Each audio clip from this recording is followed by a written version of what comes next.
오랜만에 한국에서 영상을 찍습니다.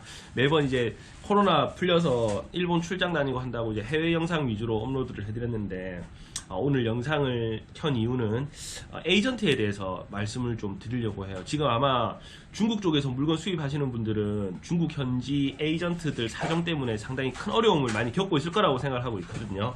코로나 때는 이제 여기저기 폐쇄가 봉쇄가 되다 보니까 물류 이동이라든지 공장 폐쇄 때문에 원활하지가 않았고, 지금은 이제 중국이 위드 코로나 정책으로 가면서 코로나를 이제 그 정책을 봉쇄를 완화시켰잖아요. 그러다 보니까 확진자들이 너무 많이 나오다 보니까 중국 공장, 도매상, 그리고 뭐 택배나 물류해 주시는 분들, 그리고 저희 업무 도와주시는 이제 에이전트나 창고에 근무하시는 분들, 뭐 우후죽순으로 코로나에 감염되고 하시다 보니까 근무를 못하는 경우가 지금 상당히 많이 발생을 하고 있습니다. 뭐 심한 경우에는 하루에 저희 나라 인구 수만큼 확진자가 발생을 한다고 하니까 뭐 말 다 한 거죠. 그러다 보니까 현지에서 지금 물건이 수급되는데 상당히 어려움이 많이 있거든요. 저도 마찬가지입니다. 그래서 저 같은 경우에는 중국 현지에서 거래하는 에이전트들이 몇 군데가 있어요. 뭐 오랜 시간 동안 15년 이상 무역업을 하다 보니까 뭐 자연스럽게 알게 된 지인들도 있고, 그리고 기존에 거래하던 업체들도 있고, 그리고 심지어 이제 저한테 이제 영업하시는 분들도 되게 많습니다. 왜냐하면 저 같은 경우에는 저희 물량도 어느 정도 꽤나 되지만 제가 아무래도 처음 무역을 시작하시는 신규 무역 지망생들도 이제 많이 배출을 하고 하다 보니까 그분들 중에서 이제 큰 거래처들도 생기고 큰 거상들도 생기고 하다 보니까 그런 걸 보고 저희 쪽으로 영업을 하시는 분들 되게 많이 계세요. 그래서 오늘은 여러분들께 초보자분들이 중국 현지 무역을 할 때 제일 중요한 부분 중에 하나인 이런 에이전트, 믿을 수 있는는 뺄게요. 누구든 100% 믿을 수는 없으니까 어떤 에이전트를 선택을 해야지 그래도 그나마 실패 확률을 좀 줄이고 내가 처음 일을 시작할 때 좀 안정적으로 할 수 있을지에 대해서 설명을 좀 드리고자 합니다. 일단 첫 번째로는 중국 현지에서 무역을 할 수 있는 정상적인 법인 회사를 운영하고 있는 에이전트가 상당히 좋습니다. 근데 사실은 현실적으로는 국내에서 제가 알기로 뭐 이렇게 활동하고 운영을 하시는 에이전트 분들 중에서 현지의 법인 회사를 가지고 계신 분들이 거의 극소수라고 생각을 하시면 됩니다. 거의 대부분의 분들이 뭐 중국 현지에 그냥 사무실만 하나 얻어놓고, 그리고 한국어나 중국어를 다 할 수 있는 뭐 조선족 직원분들을 모셔놓고 이제 말 그대로 1688이라든지 도매시장에서 물건 주문해서 물건 패킹만 해주시고, 그리고 거의 대부분 물류는 무역회사를 끼고 있는, 중국 현지 무역회사를 끼고 있는 물류회사를 통해서 물건만 운송해주는 역할밖에 하지 않거든요. 그래서 대부분은 이제 중국 현지의 회사를 정상적으로 둔 에이전트들보다는 그냥 중국 현지 무역회사를 끼고 중간에서 일을 봐주시는 분들이 거의 대부분입니다. 그래서 조금 안정성이 떨어질 수는 있겠죠. 하지만 이런 분들이 무조건 나쁘다고는 생각하지는 않습니다. 생각하진 않고, 뭐 실제로 제가 주로 거래하는 에이전트들도 현지에 본인의 회사가 없지만 뭐 10년 가까이 지금 꾸준하게 제 일을 정말 잘 봐주시는 분들도 많이 계시거든요. 근데 이제 초보자분들은 아무래도 믿을 수 있는 에이전트를 구하는 게 가장 중요한 부분이기 때문에 선택을 하자 그러면 일반적인 개인보다는 현지의 법인회사, 본인 명의의 법인회사를 운영하고 있는 회사를 선택하는 게 좋지 않을까 생각을 해봅니다. 그리고 두 번째, 비용에 대한 부분이에요. 대부분 초보자분들은 에이전트를 선택하는 기준이 뭐냐면 비용이에요. 그래서 이렇게 생각하시면 되세요. 내가 원하는 에이전트들과 일을 하고 싶을 때 연락을 먼저 주잖아요. 중국 현지라든지 뭐 한국에 있는 에이전트들에게 거래를 하고 싶은데 제일 먼저 물어보는 게 대부분 초보자분들은 뭐냐면 수수료 몇 프로예요? 물류비 얼마예요? 이렇게 먼저 물어보시거든요. 근데 이건 상당히 저는 좀 잘못됐다고 생각을 합니다. 왜 그러냐면 보통 기본적으로 통상 현지에서 일을 봐주는 일본이 됐든 중국이 됐든 이런 무역 에이전트들이 수수료를 보통 통상 몇 프로를 받냐면 10%를 받습니다. 10%를 받다가 만약에 본인의 물량이 많아지거나 그리고 이제 규모가 커지면 수수료가 조금 더 떨어질 수도 있는 이런 구조로 가고 있거든요. 근데 저 같은 경우에는 처음에 제일 처음에 이제 중국 쪽 무역을 했을 때 에이전트 수수료를 10%를 지불을 했었어요. 10%를 지불하다가 양이 점점 늘어나다 보니까 뭐 7%, 5%까지도 떨어졌었거든요. 근데 지금은 제가 얼마 주는 줄 아세요? 그때보다 훨씬 더 물량도 많이 늘어나고 수입하는 금액도 커졌는데 지금은 제가 얼마 주냐면 지금은 다시 10%를 주고 있습니다. 정확하게 말씀드리면 뭐 수수료 한 7% 정도의 뭐 보수 작업비라고 하죠. 뭐 재포장하는 비용이라든지 그리고 원산지 작업 비용이라든지 이런 거 포함해서 그냥 보통 한 10% 정도의 비용을 주고 있어요. 왜 그러냐 하면 생각을 해보세요. 중국 같은 경우에는 인건비들도 지금 계속 많이 오르고 있고요. 그 사무실 운영 비용이라든지 부대 비용들은 계속 오르고 있는데 이 에이전트 수수료가 거의 대부분 그런 비용을 사용하는 데 사용이 되고 있거든요. 그렇다 보니까 중국 현지에서도 원가는 계속 오르고 있고 이제 인건비입니다. 그리고 인건비라든지 부대 비용들은 계속 오르는데 이 에이전트 수수료를 점점 깎는다고 하면 서비스의 질이 나빠질 수밖에 없습니다. 그래서 요즘 새롭게 생긴 에이전트들이라든지 영업하시는 분들은 뭐 수수료 5%입니다. 그리고 뭐 택배비 뭐 물류비 CBM당 뭐 75,000원입니다. 뭐 7만원입니다. 이렇게 뭐 정말 저렴한 가격으로 영업을 하시는 분들이 많이 계시거든요. 근데 이런 분들 같은 경우에는 뭐 규모가 커서 정말 규모가 크고 시스템이 잘 갖춰져 있어서 이런 비용으로 서비스를 해주시는 분들도 계시겠지만 뭐 어떤 분들은 이제 처음 에이전트 사업을 시작하면서 뭐 경쟁할 수 있는 게 가격적인 면밖에 없잖아요. 그래서 이런 가격적인 부분을 어필을 해서 영업을 하시는 분들도 많이 계시거든요. 그래서 모두가 그렇진 않겠지만 저는 이렇게 생각을 해요. 물건의 가격을 깎는 거는 좋지만 사람이 서비스해주는 비용을 깎는 거는 저는 조금 꺼리는 편입니다. 왜 그러냐면 아무래도 내가 10,000원을 받고 서비스를 해줄 때 하고 그 비용이 깎여서 5,000원, 7,000원을 받고 내가 서비스를 해줄 때 하고 아무래도 내 서비스를 해주는 사람 마음 자체가 좀 달라지겠죠. 그렇죠. 그러다 보니까 저는 이제 저희 에이전트들에게도 항상 말씀드리는 게 그건 거예요. 뭐 10%를 달라고 하시든 7%를 달라고 하시든 부대 비용을 달라고 하시든 저한테 이제 되게 미안하게 얘기를 하시거든요. 수수료를 조금 올려야 될 것 같습니다. 아니면 부대 비용을 좀 청구해야 될 것 같습니다. 그럼 저는 단 한 번도 지금까지 저희 거래했던 에이전트 분들은 아실 거예요. 저는 단 한 번도 네 그렇게 하세요. 왜 올려요? 뭐 물량이 더 많아졌는데 더 깎여야 되는 거 아닌가? 이런 얘기를 해본 적이 없어요. 그분들도 충분히 그런 이유가 있기 때문에 저에게 그렇게 요청을 하셨을 거라 생각을 하고 저는 대신 이렇게 말씀을 드리죠. 깎아달라는 얘기를 하지 않고 대신 원하시는 대로 맞춰드릴 테니까 저희 일을 조금 더 신경 써서 해주세요. 이렇게 얘기를 합니다.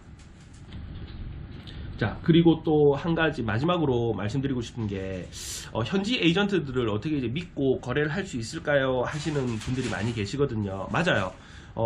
서두에도 말씀드렸다시피 100% 믿을 수 있는 곳은 없습니다. 왜냐면 제가 직접 하지 않는 이상 100% 믿을 곳은 없지만 그래서 이제 처음에는 제일 좋은 게 그래도 그나마 좀 믿을 수 있는 사람에게 소개를 받은 것이라고 하면 조금 더 안정성이 있을 수도 있겠죠. 그리고 혹은 뭐 유튜브라든지 인터넷으로 직접 검색을 해서 에이전트들을 수배를 하신다 하시더라도 그 에이전트 회사의 역사를 먼저 좀 보시는 게 좋을 것 같아요. 가격적인 부분보다는 이 회사가 그래도 최소한 뭐 5년, 10년, 15년 정도 이렇게 무역업을 계속 하고 있었고 안정적으로 사업을 하고 있었구나 하면 조금 더 믿음을 가질 수가 있겠죠. 그런데 뭐 단기간 안에 뭐 유튜브가 됐든 네이버가 됐든 다 영업을 이렇게 해가지고 뭐 요 근래 뭐 6개월, 1년, 뭐 2년 사이에 막 갑자기 막 생겨난 회사다 그러면 저는 가급적이면 뭐 그런 회사가 무조건 나쁘다고 하는 건 아니지만 초보자분들이 섣불리 이제 큰 거래를 하기에는 조금 위험하지 않을까 하는 생각이 듭니다. 그리고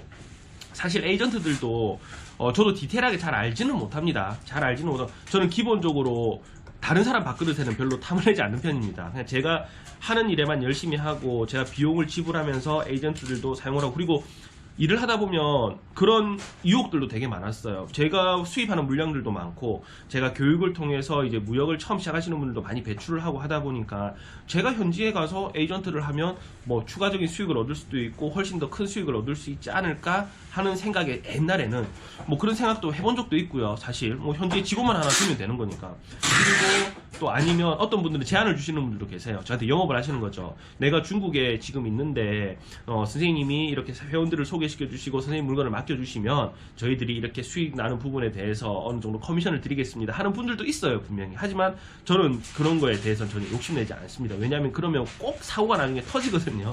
그런데 에이전트 분들 중에서 뭐 10%의 그 정해진 수수료만 가지고 사업을 하시는 분들도 계시지만, 저는 개인적으로 그분들도 분명히 다른 마진도 있다고 저는 생각을 하고 있어요. 아마 있을 거고요. 뭐 예를 들어서 물류비에서 어느 정도 커미션을 받을 수도 있고요. 그리고 요즘은 뭐 1688을 통해서 거의 구매를 하시다 보니까 1688 아이디가 내가 이제 뭐 VIP 아이디라든지 이제 높은 등급으로 가다 보면 자연적으로 추가적인 할인 혜택을 또 받을 수도 있고요. 그럼 우리가 보는 가격보다 조금 더 저렴한 가격에 구매를 할 수가 있는 거겠죠, 에이전트들은. 그리고 물량이 많아지고 한 거래처에서 오래 거래를 하다 보면 그 거래처에 내가 직접 연락을 해서 내고 요청을 해서 말 그대로 가격을 조금 더 줄일 수도 있고. 근데 이거는 그 에이전트들의 노력에 의해서, 그 에이전트들이 직접 영업을 하고 열심히 활동을 하고 자기의 규모를 키웠기 때문에 가지는 마진이기 때문에 그 마진까지 저희들이 욕심내는 건 옳지 않다고 생각을 하거든요. 뭐 저희들은 누구나 살 수 있는 금액, 우리가 눈에 확인한 그 비용에 정확하게 계산을 해서 구매를 하면 되는 거고, 에이전트들이 열심히 노력을 해서 자기네들 아이디를 키우거나 그리고 혹은 자기네들 물량을 많이 보내서 거기서 받는 커미션이나 백마진은 뭐 에이전트들이 추가적으로 가져가도 저는 전혀 문제가 되지 않다고 생각을 합니다. 근데 그런 부분들까지 디테일하게 막 따지시는 분들도 많이 계세요, 사실 한국에서. 그래서 그런 분들은 처음부터 이제 에이전트들과 그런 부분에 대한 내용들까지도 충분히 서로 간에 협의를 하고 난 다음에 업무를 보시는 게 상당히 좋을 것 같습니다.